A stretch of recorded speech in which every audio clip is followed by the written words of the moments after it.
नमस्कार दोस्तों, स्वागत है आप सभी का एक नए व्लॉग में। और आज का है हमारा पूरा एक डेडलिफ्ट का 5 रैप लगाऊंगा मैं। और उससे पहले थोड़ा सा वार्म अप कर लेंगे अच्छा सा डेडलिफ्ट से। उसके बाद 2 मूवमेंट होंगी हमारी बैक की, एंड फिर लगाएंगे अपने आर्म्स। डेडलिफ्ट मैंने दोबारा ऐड करी है, एंड क्योंकि मुझे हैवी लिफ्ट करना ज़्यादा पसंद है तो वो हो नहीं पा रहा था। और डेडलिफ्ट भी मुझे बहुत ही ज़्यादा पसंद है। आज तक मैंने 200 कभी लिफ्ट नहीं करा पूरी लाइफ में, एंड 195 की है। एंड उसके बाद ऐसे ख़त्म हो जाता था। कंपटीशन तो मैं खेल रहा था, उसके वजह से फिर हमने बहुत ज़्यादा ही अलग वे में सर जी ने हमारे कैलरीज कट करा दी थी। उसकी वजह से फिर ज़्यादा हैवी नहीं लिफ्ट कर पा रहा था। उसके बाद धीरे धीरे दोबारा से इंक्रीज़ हुआ फिर, लेकिन मैंने छोड़ दिया क्योंकि मुझे मसल गेन पे ज़्यादा ध्यान देना है। एंड वो तो देना ही देना है, लेकिन मैं अपने वर्कआउट को वैसे प्लान कर रहा हूँ कि मेरी लोअर बैक पे ज़्यादा टेंशन ना आए और अच्छे से सारे वर्कआउट में लगा पाऊँ। एंड स्मिथ मशीन भी मैं करना बंद कर रहा हूँ। आज पहली बार किसी को बताया मैंने वीडियो के अंदर ही, तो बहुत सारे लोगों को, शायद से 50 लोगों को तो कम से कम पता लग ही जाएगा कि मैं स्मिथ मशीन करना बंद कर रहा हूँ। एंड वो मैं सब हमेशा बोलता था मशीन मुझे बहुत ही ज़्यादा पसंद है, बहुत ही ज़्यादा पसंद है। वो है ही यार, ठीक है, उसका रेंज ऑफ मोशन, स्टेबिलिटी, सब कुछ बहुत ही बेहतरीन है। उसका तो कोई मेरे ख्याल से तोड़ है ही नहीं। पर क्या करें यार, बहुत ज़्यादा ही भरा रहता है। और उसके वजह से ही मेरी बहस हो गई थी, जो मैंने बताया था कि लड़ाई बाज गई थी। तो बड़ी मुश्किल से फिर मैंने दिमाग को अपने साइड किया कि मैं अब स्मिथ मशीन करूँगा ही नहीं। मैं सोचूंगा मेरे जिम के अंदर है ही नहीं, और स्टेबिलिटी गई भाड़ में, सब कुछ गया भाड़ में, लेकिन पीस बहुत ज़्यादा ज़रूरी है, तभी थोड़ा सा वर्कआउट अच्छा हो पाता है। क्योंकि उसके ऊपर मैं कुछ भी कर रहा हूँ ना, लोग मेरे पास आते ही रहते हैं, ज़्यादातर लड़कियाँ ही आती है क्योंकि उनको वैसा लिफ्ट नहीं करना। सो मैंने मनी मन में एक चीज़ सोची, don't be a pussy, be a dick, like hard. तो मैं हार्ड चीज़ें करूँगा। मैं इन्हें छोड़ दूंगा जिसमें किसी की हेल्प चाहिए होगी मेरे को, मतलब मशीन मेरी हेल्प कर रही है स्टेबिलिटी के लिए, उसके लिए मैं दूसरी चीज़ करूँगा, अपनी खुद की स्टेबिलिटी और बढ़िया करूँगा और उन पे अच्छी फॉर्म करूँगा, रेंज ऑफ मोशन अच्छा करूँगा अपने ऊपर और ज़्यादा प्रेशर डालूंगा अच्छी चीज़ें करने का। पर मैं अब एक पुस्सी की तरह बिहेव नहीं करूँगा और एक स्मिथ मशीन को बिल्कुल ही छोड़ दूंगा। और लड़कियाँ कर रही है करने दो, और जो बंदे आते हैं जो 5-5 10-10 साल से कर रहे हैं वो भी करो। और मैं तुम्हें एक सच चीज़ बताऊँगा भाई, मेरे को कब से 1.5 साल हो गया जिम के अंदर, और कोई भी स्मिथ मशीन यूज़ नहीं करता था, कोई भी। मैं अपनी तारीफ नहीं कर रहा, कुछ नहीं कर रहा, लेकिन मैंने ही स्मिथ मशीन सबसे पहले स्टार्ट किया था करना। खाली पड़ी रहती थी हमेशा ही, कोई भी नहीं करता था कोई सी भी मूवमेंट, ना चेस्ट की, ना शोल्डर की, ना ही लेग्स की, कोई कुछ नहीं करता था भाई उस पर। मैंने करना स्टार्ट किया था सबसे पहले क्योंकि मुझे और चीज़ें भरी हुई लगती थी, तो मैंने स्मिथ मशीन पे आना स्टार्ट किया। फिर मेरे को और नॉलेज हुई कि भाई स्टेबिलिटी, रेंज ऑफ मोशन, सब कुछ मेरा स्मिथ मशीन पे बहुत ज़्यादा बेहतरीन है, तो मैंने करना स्टार्ट किया था। तो भाई मुझे देख के बहुत सारे लोग फिर स्टार्ट हो गए, और बहुत सारे ही स्टार्ट हो गए, फिर मतलब इतने हो गए कि बहुत ज़्यादा ही भीड़ रहती है। और मशीन तो एक ही ना यार, कितने लोग क्या क्या करोगे। एक ही दिन उसी टाइम पे सब चेस्ट कर रहा होता है, कोई लेग्स कर रहा होता है, कोई शोल्डर कर रहा होता है, कोई कुछ कर रहा होता है। तो भाई कर लो भाई, तुम ही कर लो, मैं नहीं करूँगा। थोड़ा सा ऐसे दिमाग को बहुत मुश्किल से संभाला मैंने कि भाई छोड़, ड्रॉप कर दे सीन को, और करने तो लोग वो कर रहे हैं, तो वो अब कुछ और खाली रहेगा, वो ये सब करेंगे तो हम तो नहीं करेंगे अब। और मैं सही बता रहा हूँ, मेरे से पहले कोई भी नहीं करता था यार। चलो यही होता है हमेशा ही। मेरी एक और चीज़ है, मैं च्युइंगम खा के करता हूँ। बहुत से लोगों ने मेरे से आके पूछा भाई क्या खाता है तू ये, मैं तो च्युइंगम है भाई नॉर्मल। और आधा जिम आज च्युइंगम खाता है। तो इससे मुझे लगता है तुम्हारी थोड़ी सी बॉडी बन जाएगी ना भाई। मेरी तो थोड़ी सी बनी, मुझे तो अभी बहुत कुछ बनानी है। मुझे नेचुरली स्टर्ड वालों को फेल करना है, यही मेरा एक लक्ष्य है जीवन का अब। तो तुम्हारी थोड़ी सी बॉडी बन जाएगी ना, फिर तुम कुछ भी करो यार, लोग ना तुम्हें कॉपी करने स्टार्ट कर देंगे। लेकिन उससे ये होता है तुम्हें बहुत जगहों पे दिक्कत फेस करनी पड़ेगी, जैसे मुझे करनी पड़ रही है अपने ही वर्कआउट्स में। चलो छोड़ो ये सब कुछ, एंड आज का बुक का मैं तुम्हें थोड़ा सा बताता हूँ क्योंकि वीडियो अभी ऑलमोस्ट 4 मिनट की हो चुकी है। कि आज जो मैं अब सेल्स की बुक पढ़ रहा हूँ। अभी रात तो सुबह सेल्स की, और रात को टाइम मिलेगा तो वो अपने माइंड और सबके लिए। तो भाई सेल्स में ना तुम्हारे एक ही चीज़ कॉमन है, कॉमन नहीं मतलब है, तुम्हें करना है तो अच्छे से। बहुत सारी तुम ब्रांड्स को देखते होगे, बहुत सारी चीज़ों को तुम ऐसे यूज़ करते होगे, तो तुम्हारे को ना वहाँ का रिस्पॉन्स अच्छा नहीं लगेगा। रिस्पॉन्स अच्छा नहीं होगा तो तुम्हारी पहले ही मन नहीं करेगा उसे दोबारा से यूज़ करने का, उसे रिटर्न करने का मन कर जाएगा। प्रोडक्ट को लेकर तुम्हारा फेथ खराब हो जाएगा। जैसे मेरे ये है, ठीक है, ये बहुत ही बड़े जगह से मंगाया मैंने, लग्जरी मतलब कि जैसे एक्सेसरीज होता है ना, उससे मंगाया मैंने। और इसका एक्सपीरियंस बहुत ही घटिया है मेरा, बहुत ही घटिया, मतलब इसको बॉलीवुड में लोग पहनते हैं, सेलिब्रिटीज मतलब पहनते हैं, स्टाइल करते हैं लोग इन्हीं इसके प्रोडक्ट से। लेकिन मेरा एक्सपीरियंस इतना ज़्यादा ख़राब है कि मैं अब खरीदने नहीं वाला। कि भाई 1 महीना लगा था इसे डिलीवर होने में, उस पर भी मेरे को पता नहीं कितने ही टैक्स करने पड़े थे, कितने ही मेल करने पड़े थे, उसके बाद डिलीवरी हुई थी इसकी। तो ये होता है एक्सपीरियंस। तो तुम अपनी तरफ से जब हमेशा ही बेस्ट दोगे ना भाई, अपनी साइड से तुम कस्टमर को खुश कर दोगे, मतलब कि उसे जो भी चाहिए उसका ऑल्टरनेट तुम उसे बता दोगे अगर तुम्हारे पास नहीं है तो। और कुछ भी नहीं, इजी प्रोसेस है, सिर्फ और सिर्फ तुम्हें अच्छा करना है, अच्छा प्रोवाइड करना है, तो तुम्हारा कस्टमर तुम्हारे साथ बना रहेगा, है ना। अगर तुम्हें जो कुछ चाहिए और तुम्हें वो सामने वाला ना दे, तुम्हें घटा वो कर दे कि यार नहीं हो पाएगा सर, ये तो हमारी साइड से नहीं हो पाएगा, वैसे नहीं हो पाएगा, तो तुम्हारा माइंड वैसे ही ऑफ हो जाएगा और तुम कर ही नहीं पाओगे। तो बस इतना सा सीन है कि तुम्हें सामने वाले को ना कैसे भाई उसकी कोई दिक्कत है, उसे रिजॉल्व करने की कोशिश करो, सॉल्व करने की कोशिश करो। और बस वही प्रोसेस है एक अच्छे बढ़िया सेल्स का। और भी बहुत कुछ था, लेकिन वीडियो बहुत लंबी हो गई, तो मैं वर्कआउट दिखाता हूँ अपना, वरना ये तो वीडियो हो जाएगी 25-30 मिनट की। चलो फिर अभी चलते हैं, वर्कआउट लगाते हैं। आज का वर्कआउट मैंने स्टार्ट किया अपनी डेड लिफ्ट के साथ, और डेड लिफ्ट लगा रहा हूँ मैं बहुत ही लंबे टाइम के बाद, ऑलमोस्ट 2 से 3 महीने हो गए शायद। एंड आज लगाए थे मैंने 5-5 के 5 रैप्स, और ये मेरा लास्ट सेट के बाद का कम करके है। और लास्ट सेट मैंने लगाया था 1 PR, उसका एक ही रैप लगाया था, PR था वो मेरा, PR नहीं था, मतलब लास्ट PR है वो है 190।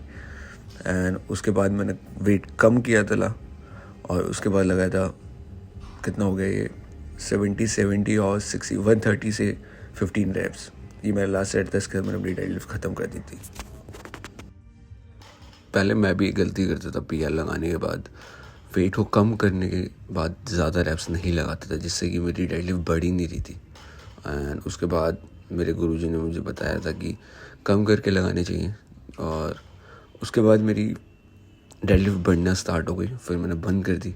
पर अब मेरा एक ही गोल है, 200 जल्दी से जल्दी लगाऊंगा और आप लोगों को दिखाऊंगा। तो जो भी लोग अपना PR बढ़ाना चाहते हैं एंड उनसे नहीं हो पा रहा है, तो एक बार ये ट्राई ज़रूर करना, PR लगाने के बाद अपना, और नहीं भी लगता है तब भी उसके बाद वेट कम करना, और एक साइड ज़रूर लगाना ज़्यादा रैप्स के साथ।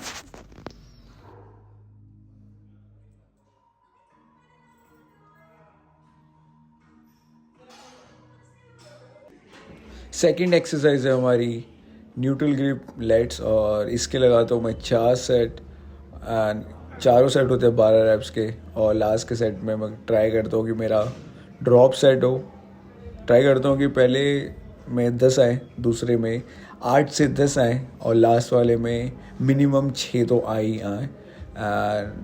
लेट्स मैं ये न्यूट्रल ग्रिप के साथ वीक में भी एक ही बार कर रहा हूँ। मेरा वर्कआउट बहुत ही बेहतरीन चल रहा है सारे चेंजेस के साथ, और मुझे बहुत ही बेहतरीन फील हो रहा है, क्योंकि वर्कआउट मैंने अब ऐसा कोई बिल्कुल सेट किया हुआ है जिससे कि मेरी रिकवरी भी अच्छी हो जाती है, और मुझे रिजल्ट्स भी बहुत ही बढ़िया दिख रहे हैं।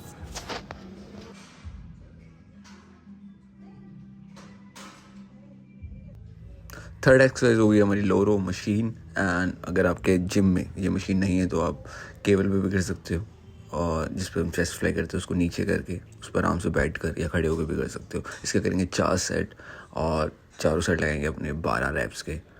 और मैं इसे खड़े होकर ज़्यादा लगाता हूँ, लोग बैठ के क्योंकि मुझे लगता है मेरे को ज़्यादा ऐसे स्ट्रेच फील होता है खड़े होकर, अच्छे से मसल और माइंड का कनेक्शन भी तभी फील होता है। बैठ के मुझे इतना बढ़िया नहीं लगता, तो मैं नहीं करता। पर लाइट वेट से मैं पहले तो वार्म अप सेट लेता हूँ, तो वो वैसे ही लेता हूँ बैठ कर, और उसके बाद अपना पूरे सेट में ऐसे ही लेता हूँ। एंड इससे मुझे अच्छे रिजल्ट्स मिले, तो मैं ऐसे ही फॉलो करता हूँ उसे। आर्म्स अपने स्टार्ट करेंगे, एंड ये कर रहा हूँ मैं क्लोज बेंच ग्रिप के साथ। वैसे तो मुझे पुल डाउन से स्टार्ट करना था अपना ट्राइसेप्स, मतलब आर्म्स पूरे ही, और वो नहीं थे फ्री। पहले मैं वेट करता था बहुत ज़्यादा, तो मेरा टाइम ख़राब हो जाता था, लेकिन मैं एक्सरसाइज चेंज कर देता हूँ, और इसलिए अब कर रहे हैं क्लोज ग्रिप बेंच, बिल्कुल खाली पड़ा था। इसके लगाए 4 सेट, पहले सेट में 12, फिर 10, फिर थर्ड में 10, फिर लास्ट वाले में ट्राई करता हूँ 8 तो मिनिमम आनी चाहिए। फाइनली पुली डाउन खाली हुआ, और इसके लगाए मैंने 4 सेट, चारों सेट लगाता हूँ 12 रैप्स के। एंड एक्स्ट्रा प्लेट लगानी पड़ जाती है अब, क्योंकि मशीन का वेट बहुत ही कम लगता है और उससे तो मैं आराम से 20 से 25 रेप्स लिखाने लगा हूँ। एंड ये मेरा लास्ट सेट है, प्लेट लगा रखी है, लास्ट के 2 सेट्स में प्लेट लगाना स्टार्ट कर दिए। ईजी पीजी अब हो जाता है भाई मशीन से मेरा। एंड स्ट्रेंथ थोड़ी थोड़ी गेन हो रही है, ऐसे पता लग जाता है कि भाई गेन स्ट्रेंथ तभी होती है तो मसल तुम्हारा बनता है। फैट से तुम्हारा बॉडी वेट बढ़ने से, फैट बढ़ने से तुम्हारी स्ट्रेंथ गेन नहीं होती है। तो कभी ये मत सोचना कि वेट बढ़ रहा है तो स्ट्रेंथ भी गेन हो रही है। एंड इसके बाद उसी को नीचे करके अपने लगाएंगे बाइसेप्स, और इसके लगाएंगे 4 सेट, चारों सेट लगेंगे 12 रैप्स के। कभी कभी मुझे लगता है कि मेरे को फेलियर तक मैं अचीव नहीं कर रहा हूँ 12 रैप्स में, तो रैप्स और भी ज़्यादा बढ़ा देता हूँ, क्योंकि फेलियर इज़ इम्पॉर्टेंट। क्योंकि वेट का मशीन तो बढ़ नहीं सकता। तुम देख के जो मैंने प्लेट लगा रखी है, फॉर्म अच्छी रखो। देखो मैंने प्लेट लगा रखी तब भी मेरी फॉर्म बहुत ही ज़्यादा बेहतरीन लगती है मेरे को। पहले थोड़ा हिलना डुलना ज़्यादा हो जाता था। मेरे आर्म्स देखो, मेरी विंग से बिल्कुल चिपक के रहते हैं। तो इसके भी 4 सेट हैं। एंड अपने अकॉर्डिंगली वेट चूज़ करना और उसे लगाना फिर। लेकिन फेलियर इज़ इम्पॉर्टेंट। फिर हमारी बाइसेप्स की है एक्सरसाइज, एंड इसमें है बारबल कर्ल। एंड इसके भी हम लगेंगे 4 सेट, पहले सेट में 12, दूसरे में 10, और फिर मैं ट्राई करता हूँ वेट ज़्यादा हो और 8 के 2 मिनिमम 8 रेप्स तो निकलने चाहिए बाकी 2 सेट्स में। और ये बहुत ही बेहतरीन है। इसके बस अच्छे से लगाओ यार, वेट लगाओ। वेट लगाने से इम्पॉर्टेंट मेरे केस में मेरे को ऐसा लगता है, मैं ज़्यादा रैप्स लगाता हूँ तो मैं गेन नहीं करता और रिजल्ट्स नहीं दिखते। लेकिन वेट ज़्यादा लगाता हूँ कम रैप्स के साथ, रेंज होती है मेरी वही 8 से 12 बस, और मुझे उससे ज़्यादा रिजल्ट दिखते हैं। तो अपने अकॉर्डिंगली देख लेना। फिर अपने ट्राइसेप की एक्सरसाइज लगेंगे। और अगर ये पूछ रहा हूँ तुम्हारे जिम में नहीं है मशीन तो कोई बात नहीं, डबल हैंड भी लगा सकते हो। डबल हैंड भी बहुत ही अच्छी एक्सरसाइज है, तो मैं चेंज करता है। मैं भी नहीं लगाता है, अभी मैंने स्टार्ट करी है। और इसके भी 4 सेट हैं 12-12 रैप्स के। अगर बाई चांस तुम्हारे जिम में नहीं है तो दोबारा बोलूँगा, इसे डबल हैंड से ऑल्टरनेट मतलब कि स्विच कर सकते हो। और उसके सिर्फ 4 सेट अच्छे से पूरा मतलब कि रेंज ऑफ मोशन लगाना। बहुत से लोग डबल हैंड में आधे रैप लेते हैं, वो सही नहीं है। आज का वर्कआउट हमारा ख़त्म हुआ है मैं कल के साथ। एंड इसके भी लगेंगे 4 सेट, चारों सेट होंगे 12-12 रैप्स के। और वही बोलूँगा यार, मेरे को नहीं पता। देखो भाई, बहुत सारे लोग बोलते हैं तो उतना वेट लगाता है, ये लगाता है, वो लगाता है। अगर ज़्यादा बॉडी इसमें मूव भी हो रही है, पर मेरा माइंड और मसल का कनेक्शन बहुत ही बेहतरीन है यार, बहुत ही ज़्यादा मेरे को ऐसा लगता है। तो मैच हो जाता है। और ये मेरा बिल्कुल लास्ट सेट है, इससे थोड़ी ज़्यादा हो रही होगी। एक बहुत ही ज़्यादा बढ़िया वर्कआउट हो गया। मेरे को डेडलिफ्ट का लगा था कि डेडलिफ्ट में कर नहीं पाऊँगा ज़्यादा, पर 190 मैंने अटैम्प्ट किया एंड वो लॉक नहीं हो पाया। बस लॉक नहीं हो पाया मतलब कि ना मेरे रिस्ट बैंड जो था ना वो फिसल गया।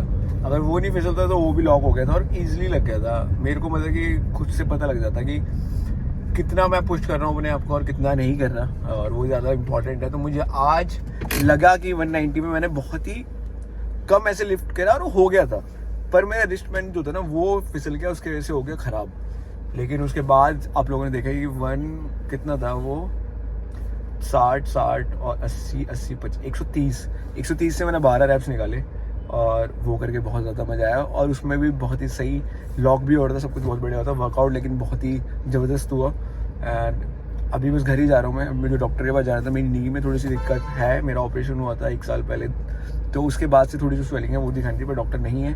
तो अभी घर ही जा रहा हूँ और खाना वाना बनाऊँगा भाई, अपनी डाइट वाइट, और बस। और फिर मेरे को काम है वही, तो एक और है तो उसके पास भी जाना, ध्रुव के साथ कहीं जा रहे हैं, वो भी चलते हैं, वो सब दिखाता हूँ फिर आप लोग। एक चीज़ और बोलूँगा भाई कि ना वर्कआउट करने जो बंदे 5-5, 6-6 साल से कर रहे हैं ना, और आके सिर्फ बातें कर रहे होते हैं और फिर लोगों पे कमेंट करते हैं कि भाई नेचुरल बॉडी नहीं बनती, ये झूठ बोले, हम भी तो जिम आते हैं, हमारी तो बॉडी नहीं बनी। अरे बहनचोद, ऐसे बॉडी बनेगी भी नहीं।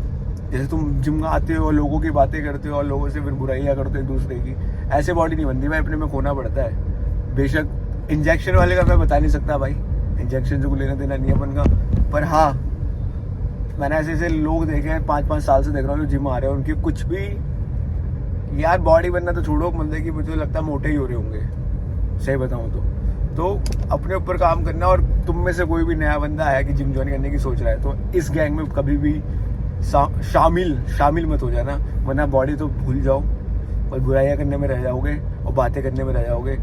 बस यही काम होगा, जिम आए बातें करी घर चले गए, जिम आए बातें करी, एक सेट के बीच में 10-10 मिनट का रेस्ट ले रहे हो भाई। कंपाउंड मूवमेंट में ज़्यादा रेस्ट ले सकते हो तुम, वरना देख लो भाई जो तुम्हें सही लगे, जैसे तुम्हारी बॉडी बन जाए। मैं तो यही बोलूँगा, ऐसी गैंग में बिल्कुल शामिल मत होना। जिम जाते हो अपने ऊपर काम करो, पैसे दे रहे हो बॉडी बनाने की, बातें करने की नहीं दे रहे। जो बातें करने की दे रहा होगा बातें कर रहा है 10-10 साल 5-5 साल से, और लोगों की फिर बुराई करते कि नेचुरली बॉडी नहीं बनती। भाई हम भी तो कर रहे हैं।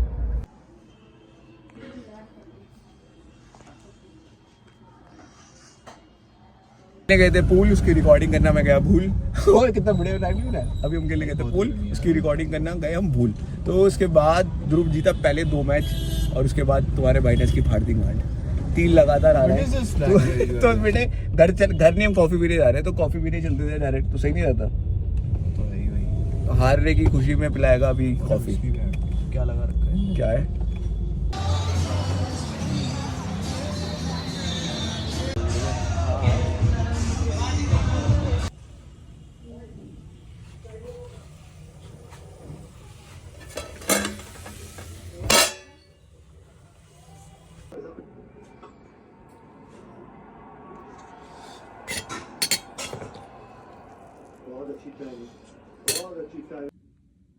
आज के चैप्टर में मैंने पढ़ा कि भाई हमारे 2 कान हैं और 1 मुंह है, तब भी हम बोलने में बहुत ही ज़्यादा दिमाग लगा देते हैं और बहुत ज़्यादा एनर्जी अपनी वेस्ट कर देते हैं और सुनने से ज़्यादा। पर मुंह एक इसलिए देता था कि बोलना कम है और सुनना ज़्यादा, जिससे कि हम सामने वाले को भी समझ पाएँ, उसकी भी बातों पे ध्यान दे पाएँ। और बस ऐसे बहुत सारे लोग होते हैं जो तुम्हारी बात सुनते ही नहीं है और बीच में बोलना स्टार्ट कर देते हैं, जिससे कि और लड़ाइयाँ बढ़ जाती हैं और ज़्यादा मिसअंडरस्टैंडिंग बढ़ जाती है और आर्ग्यूज होते रह जाते हैं, क्योंकि सामने वाला बंदा सुनता नहीं है, या सामने वाला बंदा या तुम खुद भी। तो जैसे ही कोई कुछ बोल रहा है तो उसकी बातों पे ध्यान दो, उसे इम्पॉर्टेंट फील कराओ। ये नहीं कि वो कुछ बोल रहा है और तुम उसकी बातों को काटते अपनी बातें बोलने में लगे बड़े हो और उसकी बातों पे ध्यान नहीं दे लो। इससे कि उसकी इम्पोर्टेंस भी कम हो रही है और उसकी बातें में अगर 80% कुछ ठीक होगा तो तुम्हारे पास 20% तक ही आ पाएगा, क्योंकि तुमने उसकी बातें इतनी ज़्यादा काट दी है। तो ऊपर वाले ने हमें 2 कान दिए हैं सुनने के लिए सही से। तो सही से सुनोगे, सही से नॉलेज मिलेगी, सही से लोगों के साथ रहोगे। और वरना मुंह एक ही क्यों दिया है? तो कम बोलो भाई, कम बोलो पर अच्छा बोलो। बहुत लोग गंद बोलने में अपना टाइम वेस्ट कर देते हैं और उससे सब कुछ खराब हो जाता है।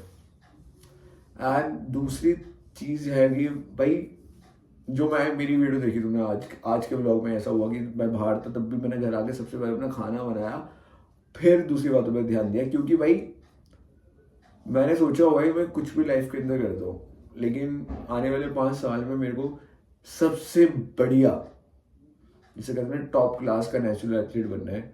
और कुछ भी करूँ मैं लाइफ के अंदर, कितना भी बिजी हो जाऊँ, पर जिम और अपनी डाइट के साथ फकड़प नहीं होने देना है। बस मेरे का इतना ही एक छोटा सा गोल है कि आने वाले 5 साल मैं लाइफ में किसी भी फेज में हूँ, पर अपनी बॉडी और अपनी डाइट के साथ जितना भी मैं कर सकता हूँ उतना करूँगा और मैं वो करूँगा। और मुझे बस कैसे ना कैसे बहुत ही बढ़िया एथलीट बनना। तो यही था उसके अंदर कि तुम ऑफिस आते हो, ऑफिस के बाद अगर तुम्हारे पास कुछ और सपने हैं तुम्हारे काम करने के लिए तो उस पर काम करो। ये नहीं तुम ऑफिस से आए या अपने काम से आए और काउच पर बैठे बस टीवी देख लो 3 घंटे। 3 घंटे के अंदर तुम और भी ज़्यादा प्रोडक्टिव थिंग्स कर सकते हो, अपनी फैमिली के साथ भी टाइम स्पेंड कर सकते हो। पर आजकल बहुत ज़्यादा लोग सोशल मीडिया पे स्क्रॉल करते रहते हैं, उससे टाइम खराब कर देते हैं, क्योंकि उनका बोलना होता है कि हम ऑफिस से आए हैं या अपने काम से आए हैं, तो बाकी काम उनको घर पर कोई ना कोई करके दे। तो मेरा ऐसा मानना नहीं है। मैं आजकल बहुत ज़्यादा बिजी रहता हूँ, बहुत ज़्यादा ही बाहर रहता हूँ, लेकिन घर आके सबसे पहले अपनी डाइट बनाता हूँ और बहुत से तो बर्तन भी खुद ही साफ़ करता हूँ मैं, क्योंकि जिन भी चीज़ों में मैं अपना खाना बनाता हूँ, मुझे फ्राई पैन जिसमें चिकन बनाता हूँ, बस वही एक चीज़ है जो मुझे पसंद नहीं कोई और साफ़ करे, क्योंकि बड़ा महंगा मंगाया था भाई मैंने वो, क्योंकि वो नॉन स्टिक है, उसमें मैं अपनी प्रेप के टाइम पे विदाउट ऑयल भी बना सकता हूँ। एंड तो इसलिए उसका बहुत ज़्यादा ध्यान देना पड़ता है, और वो घर के अंदर कोई भी नहीं देगा, ना तुम्हारे फ्राई पैन का ना तुम्हारे खाने का, तो सब पे ही तुम्हें खुद को ध्यान देना पड़ेगा। ऐसे ही और भी कोई गोल्स हो तो तुम्हें खुद को ही काम करना पड़ेगा अपने और लाइफ के कामों के साथ थोड़ा सा स्ट्रगल करना ही पड़ेगा और थोड़ा हार्ड वर्क करना पड़ेगा बहुत ज़्यादा लंबे टाइम तक अगर अपने गोल्स को अचीव करना चाहते हो। तो मेरा गोल एक ही है, बहुत ही बढ़िया है, एक नेचुरल एथलीट बनने का। अपनी फिटनेस में जितना भी मैं नेचुरली लोगों को ज्ञान दे पाऊँ और बता पाऊँ कि नेचुरल फिटनेस कितनी बढ़िया और सब कुछ पॉसिबल है उसके अंदर भी, बस तुम्हें टाइम देना पड़ेगा बस। तो ये चैप्टर तो बस मेरे को लगा कि मेरे ऊपर ही, क्योंकि मैं सब कुछ करने का ट्राई करता हूँ तो उस चैप्टर के अंदर था और चीज़ों पर भी ध्यान देते देते हर एक चीज़ पर, जिससे कि मैं अपनी चीज़ों को अचीव कर पाऊँ। एक यूट्यूब भी है, इससे मैं बहुत कुछ अचीव कर सकता हूँ। अगर आप लोगों को बढ़िया लगे तो वीडियो को लाइक कर देना, कमेंट कर देना और सब्सक्राइब का बटन ज़रूर दबाना, वरना कर दिया है अभी तक सब्सक्राइब तो और लोगों से करा दोगे तो अच्छा लगेगा और बहुत हेल्प हो जाएगी। तो मिलते हैं नेक्स्ट वीडियो में, बाय बाय।